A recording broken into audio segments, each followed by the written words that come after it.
Vol 9821. Me recevez-vous? La voix grésillante du contrôleur aérien transperçait le casque du copilote, marqué par la tension et l'urgence. Mayday. Mayday. Vol 9821. Nous avons perdu le contrôle. Les systèmes déraillent. Le commandant est hors service. Je répète, le commandant Harris est inconscient. Dans le cockpit, Ryan hurlait, la voix tremblante, en tentant désespérément de garder l'avion stable. Un coup de tonnerre assourdissant éclata juste derrière la cabine de pilotage, suivi d'un soubresaut brutal qui fit violemment basculer l'appareil sur la gauche. Tout s'illumina en rouge. Alerte décrochage, hurla l'écran de contrôle. Les panneaux de commande clignotaient frénétiquement, les lumières vacillaient puis reprenaient, accompagnées d'un sifflement sinistre. Ryan agrippa les commandes avec une force désespérée. La sueur ruisselait sur ses tempes, son cœur battait comme un tambour de guerre. Ses yeux volaient d'un cadran à l'autre, la plupart ne répondant plus. Les circuits hydrauliques lâchent. J'essaie de repasser en mode manuel, balbutia-t-il. Derrière lui, le corps du commandant Harris reposait inerte, affaissé contre le tableau de bord. Une traînée de sang s'échappait de sa tempe, là où sa tête avait violemment heurté la console pendant les premières turbulences. Ryan resserra encore sa prise. Ce n'était que son 3e vol commercial en tant que copilote. Tout son entraînement, ses heures de simulateur, ses listes de vérification, rien ne l'avait préparé à ce chaos. « Ce n'est pas réel » murmura-t-il. Puis plus fort. « Donnez-moi une directive. Une piste de secours. » Le silence radio ne dura qu'une seconde. Essayez de basculer sur le pilote automatique secondaire. Si cela échoue, vous devrez reprendre le contrôle à la main. Faites ce pourquoi vous avez été formé, fiston. Ryan ferma les yeux une fraction de seconde, tentant d'imposer le calme à son esprit en panique. Mais c'était comme vouloir retenir un raz-de-marée avec une feuille de papier. L'altimètre s'emballait. L'avion chutait.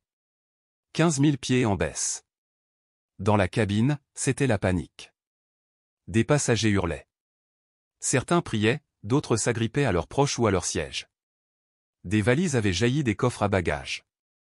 Les masques à oxygène pendaient du plafond, oscillant comme de sombres pendules. En 2F, Julia Anderson restait droite comme une statue. Son visage ne trahissait rien, son esprit tournait à toute vitesse. Son bras protégeait Emma, sa fille de 6 ans, silencieuse, tenant fermement une petite peluche en forme d'avion. Julia, impeccable comme toujours, cheveux blonds parfaitement coiffés, tailleur ajusté, talons polis, semblait être une île de calme, mais ses yeux, d'un bleu tranchant, dissimulaient une tempête. Emma tira doucement la manche de sa mère. « Maman ?» Julia gardait les yeux fixés sur l'équipage, visiblement dépassée. « Maman » répéta Emma, plus fermement. « Je crois que je peux aider. » Julia baissa enfin les yeux. « Bébé, reste attaché. Ce sera fini bientôt. » Mais Emma secoua lentement la tête. « Non, ce ne sera pas fini. J'ai vu comment on a viré. Le pilote ne sait pas comment le corriger. Mais moi, je sais. » Le souffle de Julia se coupa net. « Emma, non. Ne fais pas ça. » Mais déjà, la petite défaisait sa ceinture. Elle se glissa entre les jambes des passagers, esquivant valises et plateaux comme une ombre agile, jusqu'à atteindre la porte du cockpit, entr'ouverte dans le chaos. À l'intérieur, Ryan tentait de stabiliser l'avion quand une voix douce l'interpella. « Je l'ai déjà fait. Je sais quoi faire. Je peux aider. » Il se retourna, incrédule. Devant lui se tenait une petite fille, pieds nus, boucles brunes, sweat à capuche, et surtout, un regard d'une incroyable sérénité. « Qui es-tu? Comment as-tu? » Je m'appelle Emma. J'ai 6 ans. Je joue sur le simulateur de vol de ma maman. Il est super. Je connais tout ici. Ryan cligna des yeux, s'attendant presque à ce qu'un caméraman surgisse pour lui annoncer une farce tordue. Mais son instinct lui criait que non. Cette enfant était sérieuse. Elle ne plaisantait pas. Elle n'avait pas peur. Tu ne pourras pas sortir du décrochage sans manœuvrer l'aileron manuellement et réduire la poussée. Là, à gauche. Elle pointa un panneau secondaire. Ryan hésita. Je ne plaisante pas, insista Emma. Si on ne le fait pas tout de suite, on va continuer à tourner. Une nouvelle secousse le projeta contre son siège. Plus le temps de réfléchir. Très bien. Montre-moi. Emma grimpa dans le siège du commandant. Ses petites mains, pourtant si frêles, s'activèrent avec précision. Poussez à 30%, pas plus. Réinitialise le trim de stabilisation. Non, un peu plus à gauche. Ryan obéit sans réfléchir. Pendant un instant affreusement long, rien. Puis, peu à peu, la descente ralentit. L'inclinaison se redressa. Il vérifia les instruments, altitude stabilisée. Cap redressé. Je te l'avais dit, murmura Emma, lui adressant un petit sourire timide. Je l'ai fait des dizaines de fois. Maman l'a fabriqué pour moi. Ryan expira avec force. L'adrénaline toujours en feu dans ses veines, il vit 2 hôtesses et un agent de sécurité pétrifiés à la porte du cockpit. Mais Emma, imperturbable, les ignora. Il faut prévenir la tour. On a repris le contrôle. Ryan saisit la radio. Vol 9821. Contrôle manuel partiellement rétabli. Situation maîtrisée. Avec l'aide d'une passagère, toute petite, mais brillante. Un grésillement. Répétez. Ryan esquissa un sourire. Trouvez-nous une piste. Elle va me guider jusqu'au bout. Il se tourna vers Emma. Elle acquiesça solennellement. Dans la cabine, Julia était restée figée près du cockpit. Quand elle avait vu sa fille courir, son cœur s'était arrêté. Mais à présent. Emma, assise dans le siège du commandant, concentrée, calme, digne. La peur de Julia s'était transformée. En émerveillement. En admiration. En une douleur discrète aussi, celle de ne jamais avoir vu ce talent émerger avant. Les cris cessèrent. L'avion se stabilisa. Les masques cessèrent de se balancer. Un silence sacré s'installa. Dans le cockpit, Ryan regarda Emma. « Capitaine Emma, on va faire atterrir cet oiseau. » Elle rit doucement. « D'accord. On y va. » Ce que Ryan attendait, c'était de la panique. Ou au moins de l'hésitation. Mais Emma ne montra ni l'un ni l'autre. Ses petites mains agissaient avec assurance, guidant Ryan étape par étape. « Réduis ici. Ajuste là. Voilà. Parfait. » L'avion répondait, lentement mais sûrement. Dans cette cabine exiguë, avec les alarmes toujours allumées et la tempête frappant les hublots, quelque chose d'extraordinaire se produisait. Une fillette de 6 ans, dont les pieds ne touchaient même pas le sol, aidait un jeune copilote débordé à reprendre le contrôle d'un avion en détresse. Quand il lui demanda comment elle savait tout cela, Emma répondit simplement. « Ma maman a construit un simulateur à la maison. C'était un jeu, mais en vrai, ça m'a appris à réfléchir quand tout va mal. » Derrière eux, les passagers observaient, incrédules. Dans la cabine, le tumulte avait cédé la place au silence. De retour à son siège, Julia, les mains tremblantes, leva les yeux vers l'écran de surveillance. Elle y vit sa fille. Pas en larmes. Pas confuse. Mais en train d'aider, calmement, à guider un avion à travers la tempête. Et Julia, pour la première fois, comprit. Ce n'était pas un miracle. C'était Emma. Ce n'était pas seulement la peur qui serrait le cœur de Julia, mais quelque chose de plus profond. Une émotion ancienne, plus viscérale. Toute sa vie, elle avait su qu'Emma était spéciale. Mais ce jour-là, sa fille accomplissait ce qu'aucun adulte n'avait réussi à faire. Emma donnait ses instructions avec calme, et Ryan, le copilote, les exécutait à la lettre. L'avion restait endommagé, cabossé par la tempête, mais il volait droit à présent. Pas parfaitement, mais il ne chutait plus. Ryan la regardait, stupéfait. Elle était concentrée, posée. Sa confiance n'était pas de l'orgueil, c'était de la préparation. De la certitude née de l'entraînement. Il appela la tour de contrôle pour demander une piste d'atterrissage d'urgence. Quand on lui demanda qui l'aidait dans le cockpit, il répondit, sans hésiter, une petite fille de 6 ans. Peu importait à quel point cela pouvait paraître invraisemblable. C'était la vérité. Et Emma, elle, continuait de travailler. Dans la cabine, Julia se souvenait de toutes ces soirées où Emma s'amusait avec son simulateur de vol. Les questions incessantes, les manœuvres répétées encore et encore. Elle avait cru que c'était un simple passe-temps, un jeu d'intellectuel pour une enfant brillante. Elle n'avait jamais compris que c'était une préparation. Une anticipation silencieuse d'un jour comme celui-ci. Ryan, désormais totalement confiant, suivit ses dernières instructions pendant la descente. Grâce à elle, ils avaient pu dévier leur trajectoire et viser une base aérienne militaire en urgence. Les nuages se fendirent lentement, laissant apparaître des fragments de terre en contrebas. L'avion restait en situation critique, mais il était sous contrôle. Emma leva les yeux vers Ryan et lui adressa un simple hochement de tête. Il lui répondit par un sourire, plus celui qu'on offre à un enfant, mais celui qu'on réserve à un égal. À une partenaire.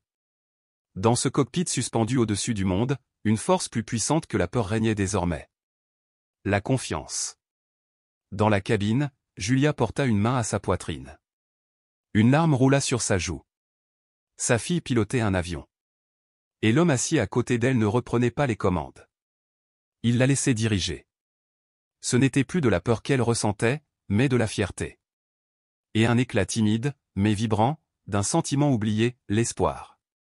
Les nuages s'écartèrent enfin, révélant une piste de béton, étroite mais dégagée. Une base militaire déserte, creusée comme une ligne de vie au cœur du vert et du gris. Vol 9821 autorisé à atterrir d'urgence, confirma la tour. Vent stable. Équipe au sol prête. Ryan resserra sa prise sur le manche. Reçu. À ses côtés, Emma restait droite, le regard fixe, impassible. Volet à fond, dit-elle doucement. Réduction progressive des gaz. Train d'atterrissage, confirmé. Il suivit chaque ordre avec une précision presque instinctive. Ils bougeaient à l'unisson, un copilote de 27 ans et une enfant de 6 ans. Et pourtant, cela fonctionnait. L'appareil entama sa descente finale. Il tremblait encore par moments, mais il ne tournoyait plus. La tempête était passée. Ne restait plus que la gravité, l'acier, et la foi.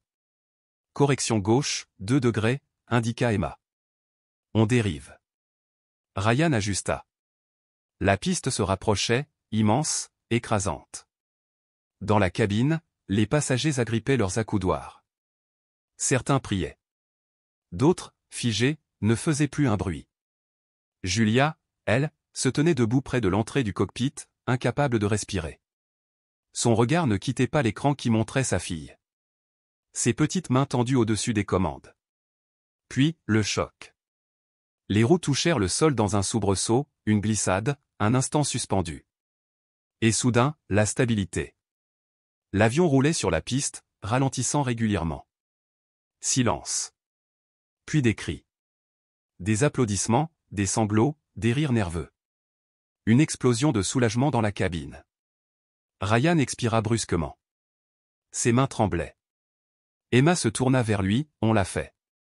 Il sourit, ému. Non, tu l'as fait. Le haut-parleur grésilla. La voix de Ryan résonna dans l'avion. Mesdames et messieurs, ici le premier officier Ryan Miller. Nous avons effectué un atterrissage d'urgence. Et ce n'était pas moi seul. Une petite fille de 6 ans a sauvé cet avion. Des pleurs retentirent. Des applaudissements éclatèrent de plus belle. La porte du cockpit s'ouvrit. Julia se précipita, tomba à genoux devant Emma et l'enlaça en tremblant. « Ça va, maman » murmura Emma. Julia recula, examinant le visage de sa fille, incrédule. Puis elle se tourna vers Ryan. Leurs regards se croisèrent. Elle resta muette un moment, puis dit doucement. « Merci. » Ryan secoua la tête. « Non. C'est elle qui nous a tous sauvés. » À l'extérieur, les équipes d'urgence encerclaient l'appareil. Les passagers descendaient, bouleversés, mais indemnes.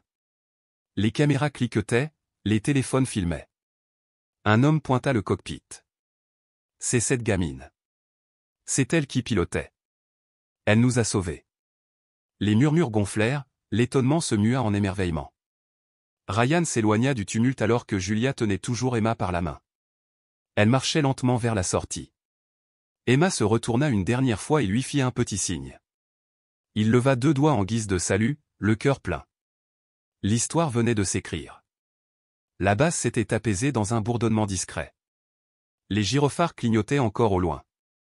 Les ambulanciers attendaient toujours, mais le chaos avait laissé place au calme.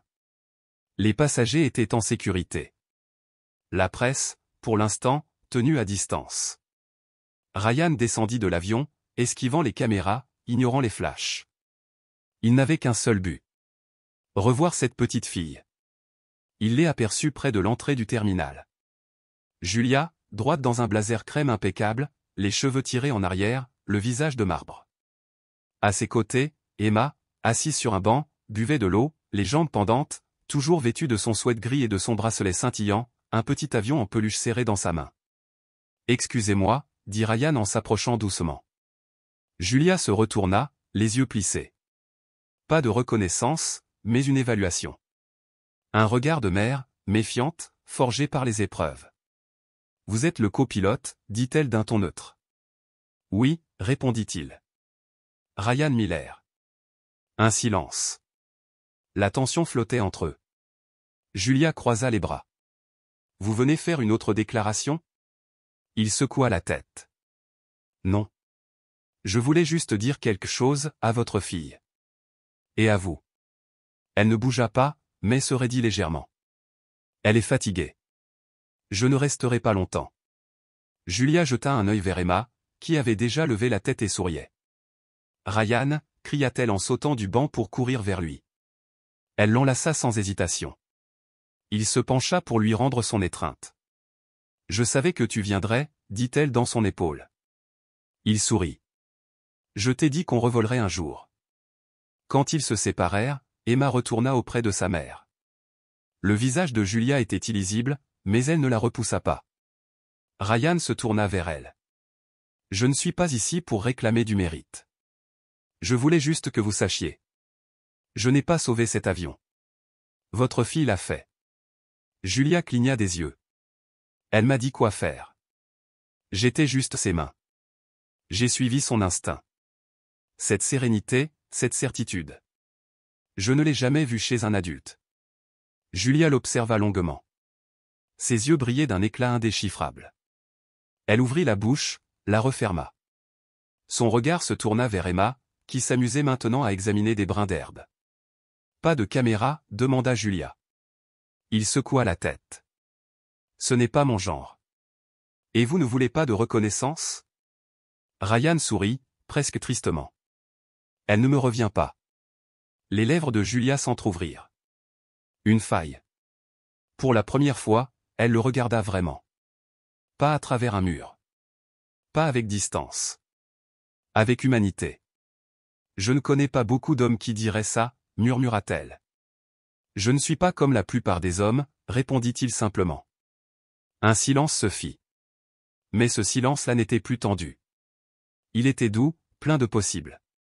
Emma leva la tête, revint vers eux en sautillant, et sans hésiter passa un bras autour de la taille de Ryan et l'autre autour de celle de sa mère. « On peut aller manger une glace tous ensemble » lança-t-elle gaiement. Ryan rit. Julia fixa sa fille, puis Ryan. Et elle sourit. Un sourire discret, mais sincère. Le premier qu'elle laissait éclore depuis bien longtemps. Elle le regarda de nouveau. Pour la première fois, vraiment. Et dans ses yeux brillait une reconnaissance silencieuse. Quelque chose de non dit, mais profondément clair. Il n'y eut ni déclaration, ni geste spectaculaire. Juste un regard. Et dans ce regard, quelque chose se dénoua. Quelque chose se répara. Quelque chose commença. Pas l'amour, pas encore. Mais quelque chose d'aussi puissant. L'espérance. Ryan ne disparut pas après l'atterrissage. Il ne courut ni après les projecteurs, ni les titres de journaux. Mais il revint. Discrètement, inlassablement. La première visite eut lieu 2 jours plus tard. Il portait un petit avion miniature en plastique pour Emma, et un sourire timide pour Julia. « Je pense qu'elle a gagné ses ailes » dit-il en déposant délicatement le modèle dans la paume d'Emma. À partir de ce jour, il devint une présence régulière. Parfois, il restait dîner. Parfois, il réparait un robinet qui fuyait ou décoinçait une fenêtre récalcitrante. Et parfois, il s'installait simplement sur le porche, un livre en main, pendant qu'Emma dessinait des avions à la craie sur le trottoir. Julia, au début, restait méfiante. Toujours digne, toujours en retrait, mais peu à peu, des fissures apparurent. Non dans sa force, mais dans la distance qu'elle entretenait avec le monde. Elle se mit à lui poser des questions sur ses vols, à lui offrir du thé au lieu d'un verre d'eau, à mettre une deuxième assiette sur la table sans même lui demander s'il restait. Quant à Emma, elle l'adorait, évidemment.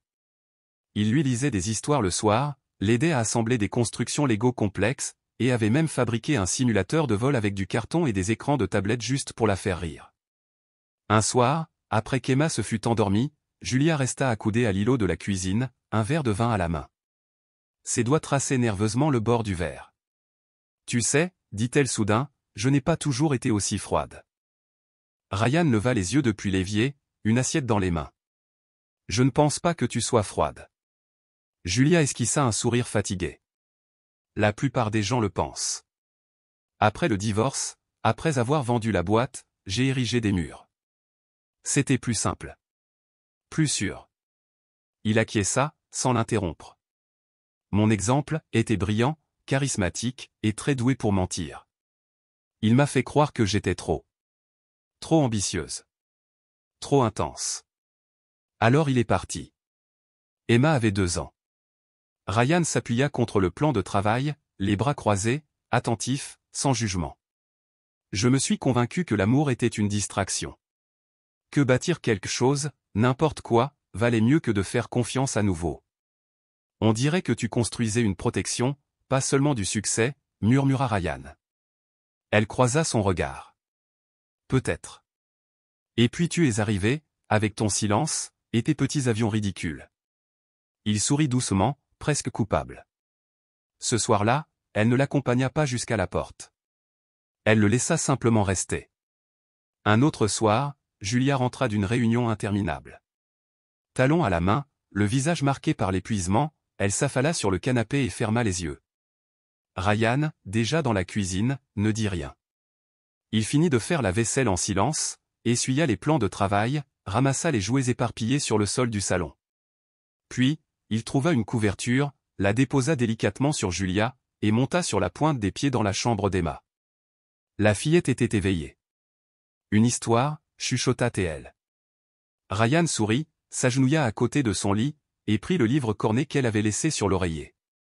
Juste un petit chapitre, prévint-il. Emma gloussa. Promis. En bas, Julia s'éveilla lentement, clignant des yeux sous la lumière tamisée de la lampe. Son regard balaya la cuisine ordonnée, le verre de vin lavé et posé à sécher. Puis elle entendit la voix douce de Ryan, résonner depuis la chambre d'Emma. Elle se leva, marcha silencieusement jusqu'au couloir, et s'arrêta devant la porte entr'ouverte. Ryan était assis au bord du lit, lisant à voix basse. Emma dormait déjà, le visage paisible, les doigts refermés autour de son avion en peluche.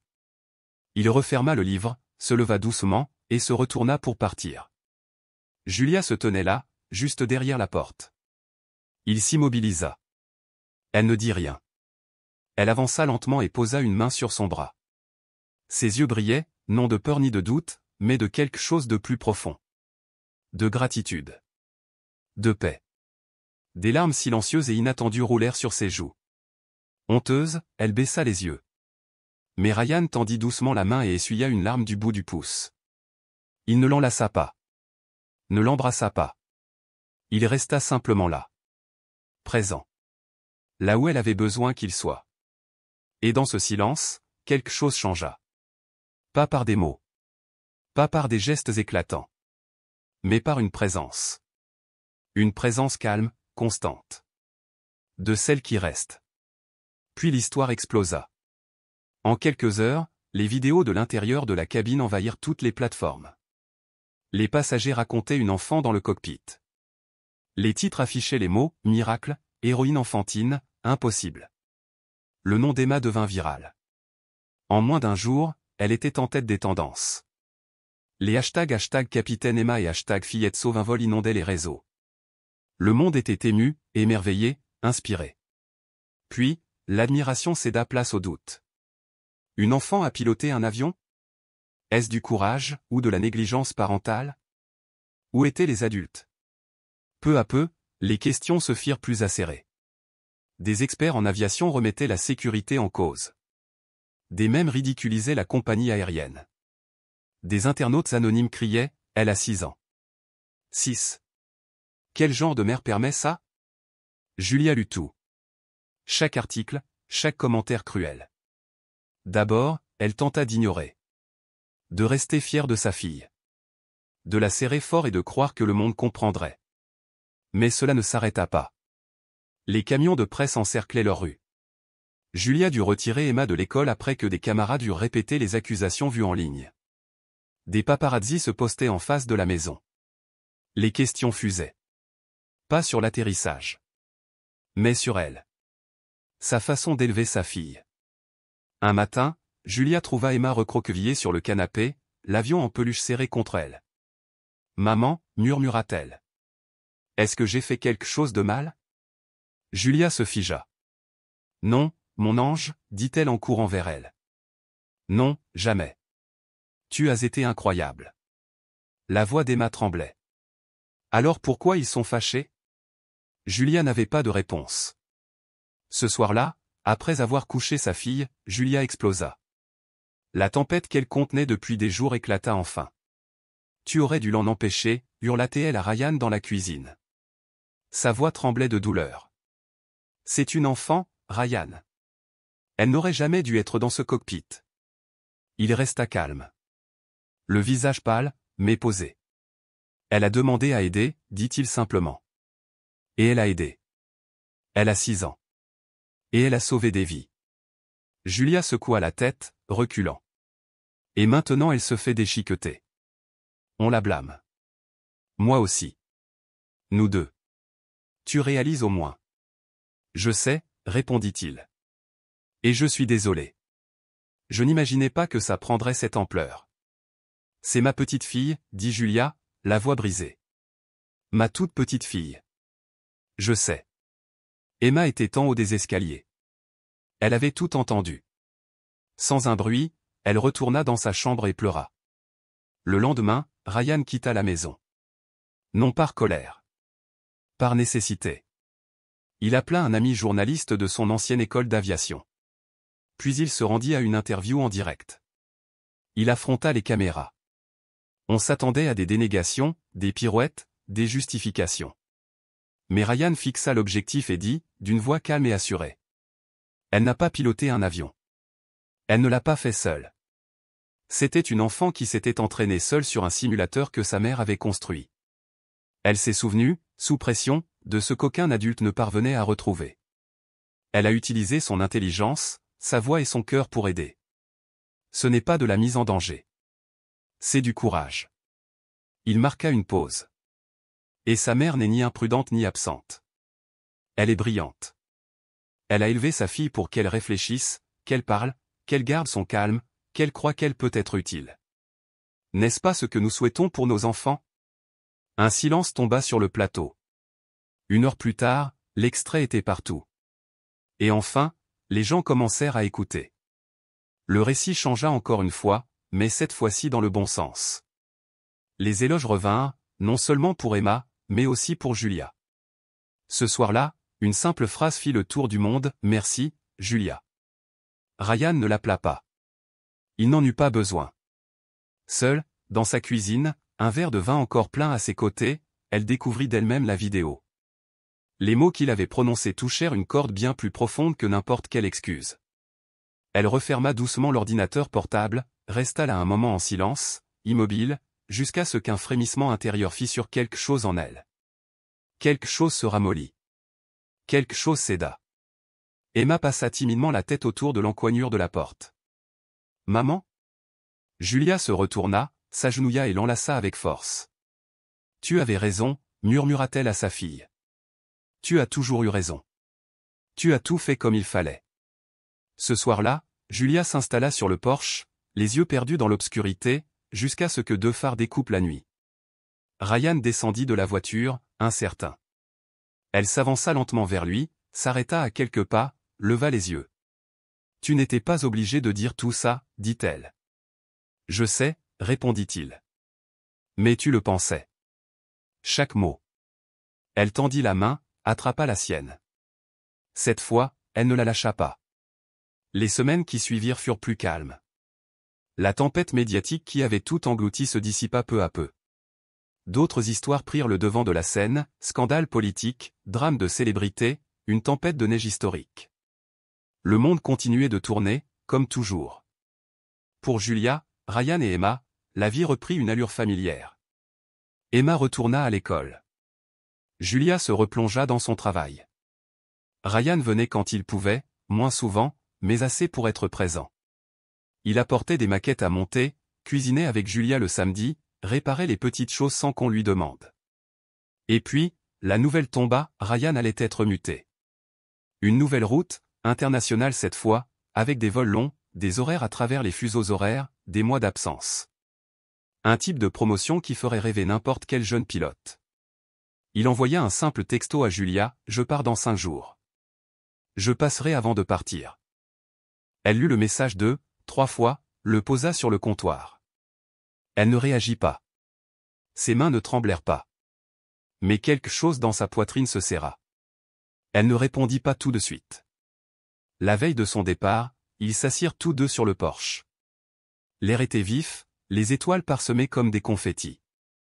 Emma courait pieds nus dans la cour, poursuivant des lucioles avec un pot en verre, son rire rebondissant entre les arbres. Julia, une couverture sur les genoux, regardait sa fille s'élancer libre sous la lumière douce du porche. Ryan était à côté d'elle, les bras posés sur ses genoux, les yeux rivés sur la fillette. « Quand reviendras-tu » demanda Julia après un long silence. « Je ne sais pas » répondit-il en expirant. « Peut-être dans quelques mois. » Elle acquiesça lentement, tordant le bord de son pull entre ses doigts jusqu'à en blanchir les jointures. Mais ce qu'elle montra, ce n'était pas de la tristesse. C'était une solidité. Une solidité née de trop nombreux adieux. « N'oublie pas, dit-elle, la voix basse mais ferme. Il y a quelqu'un ici qui t'attendra toujours. » Il ne répondit pas. Il n'en avait pas besoin. Son silence disait tout. Le lendemain matin, alors que le soleil se levait à peine au-dessus des arbres, Ryan s'agenouilla pour dire au revoir à Emma. Elle glissa un petit papier plié dans sa main. « C'est pour l'avion, dit-elle avec sérieux. Pour ne pas que tu nous oublies. » Il ouvrit le dessin plus tard, seul sur le tarmac, dans le calme avant le décollage. 3 bonshommes se tenaient par la main, l'un portait une casquette de pilote, l'autre une tiare, le troisième des cheveux jaunes et un ordinateur. En dessous, écrit de travers, « Capitaine, princesse, maman ». Il plia précieusement le papier et le glissa dans la poche intérieure de sa veste, contre son cœur. 2 mois passèrent. Emma ne parlait pas de Ryan tous les jours, mais quand elle le faisait, c'était avec cette assurance tranquille, comme si elle évoquait une étoile préférée qu'on ne voyait pas toujours, mais qu'on savait toujours là. Julia disait peu de choses, mais certains soirs, elle laissait la lumière du porche allumée un peu plus longtemps. Et dans ces moments, elle se surprenait à regarder au bout de la rue. À écouter des pas qu'elle n'avouait pas espérer. Puis un samedi après-midi, alors que le vent faisait frissonner les arbres et que la maison était calme, on frappa à la porte. Pas fort. Juste régulièrement. Julia ouvrit. Il était là. Fatigué, les cheveux ébouriffés, le regard fatigué mais habité par quelque chose d'incontestable. Il ne parla pas. Il sourit. Elle cligna des yeux, surprise, puis répondit par un sourire, doux, lent. Derrière elle, un cri joyeux fendit l'air. « Ryan !» Emma lui sauta dans les bras avant même qu'il ait mis un pied dans la maison. Il la serra contre lui avec une facilité naturelle, riant tandis qu'elle s'accrochait à lui comme si elle ne voulait plus jamais le lâcher. Julia s'adossa à l'encadrement de la porte, les bras croisés. Sa voix était calme, mais ses yeux brillaient. « Tu es en retard. »« Turbulence » répondit-il avec un sourire en coin. Elle rit, s'écarta et le laissa entrer. Bienvenue à la maison. Les mois suivants s'écoulèrent paisiblement, comme les secondes d'une horloge dans une maison enfin apaisée. Ryan avait pris sa décision sans fanfare. Il demanda simplement un transfert sur une ligne locale. Fini les vols longue distance, fini les absences interminables. Il loua une maison à 2 rues de chez Julia et s'installa comme un homme qui ne comptait plus jamais repartir. Il allait chercher Emma à l'école 2 fois par semaine. C'était devenu un rituel.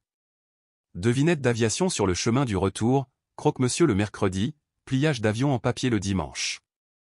Il cuisinait avec Julia, souvent mal mais toujours avec enthousiasme. Et il apprit à aimer la façon dont son rire emplissait la cuisine. Ils ne mirent pas de nom sur ce qu'ils étaient. Pas encore. Mais ils devenaient quelque chose. Quelque chose d'indéniable. Quelque chose de complet. Un matin, Emma rentra en trombe à la maison, une feuille brandie à la main. « Regarde, maman !» cria-t-elle. L'invitation pour la réunion parents-prof. Julia prit le papier. Son regard descendit jusqu'à la dernière ligne. Parent au tuteur, Ryan Miller. Elle s'arrêta un instant. Emma l'observait attentivement. « C'est bon ?» demanda-t-elle. Julia sourit doucement, déposa un baiser sur son front. « C'est parfait. » Elle ne corrigea rien. Avec le temps, elle se permit d'être différente avec lui. Plus douce. Plus calme. Plus vulnérable là où elle s'était toujours protégée. Elle lui prit même la main dans un supermarché, sans hésiter, sans la lâcher quand des regards se tournèrent vers eux. Ryan n'insista jamais. Il ne demanda jamais plus qu'elle n'était prête à offrir. Mais elle donna. Peu à peu. Cœur après cœur. Un dimanche doré, tous les trois partirent au parc. L'air était tiède, le ciel vaste et bleu. Emma courait devant eux avec sa nouvelle création, un avion de papier, bien plié, brillant de blancheur. Julia était assise sur une couverture, la tête posée contre l'épaule de Ryan, ses doigts mêlés aux siens. Il regardait Emma danser dans l'herbe, son rire traversant l'air comme une mélodie. « Elle s'améliore avec ses avions », murmura Ryan. « Elle est autant à toi qu'à moi », répondit Julia d'une voix douce. Il se tourna vers elle, surpris. Elle soutint son regard sans ciller. Puis Emma se retourna, entoura ses mains autour de sa bouche et cria. « Envolons-nous encore, capitaine !» Ryan se leva lentement, tendit la main à Julia pour l'aider à se redresser. Il plongea son regard dans le sien. « La prochaine fois, dit-il à voix basse, envolons-nous vers un endroit spécial. Juste nous deux. Pour notre lune de miel. » Julia cligna des yeux, retint son souffle. Puis elle hocha la tête, un sourire se dessinant lentement sur ses lèvres, illuminant tout son visage. « Oui » murmura-t-elle. Emma courut vers eux, les enlaça d'un geste joyeux, collés à leurs hanches. Son avion de papier s'envola dans le ciel ambré, tourbillonnant avec grâce. Et là, dans cette lumière de fin d'après-midi, ils restèrent ensemble, enlacés. Le soleil derrière eux descendait lentement. Alors que l'image s'éloignait, une phrase apparut à l'écran. Parfois, l'atterrissage le plus sûr se fait dans le cœur de quelqu'un. Merci d'avoir partagé avec nous ce voyage inoubliable, fait de courage, de guérison et de cet amour qui transforme des vies. Si cette histoire vous a ému, fait verser une larme ou rappeler que la famille peut surgir là où on ne l'attend pas, abonnez-vous à Histoire qui touche l'âme. Dites-nous en commentaire, quelle partie de l'histoire d'Emma vous a le plus bouleversé? Partagez, aimez, envoyez cette vidéo à ceux qui croient au miracle fait d'amour et de bonté. Et surtout, n'oubliez pas d'activer les notifications pour ne jamais manquer la prochaine histoire, celle qui, peut-être, changera votre journée ou votre vie. Jusqu'à la prochaine fois, continuez à croire, à aimer, et souvenez-vous, parfois, le plus beau des atterrissages se fait dans un cœur.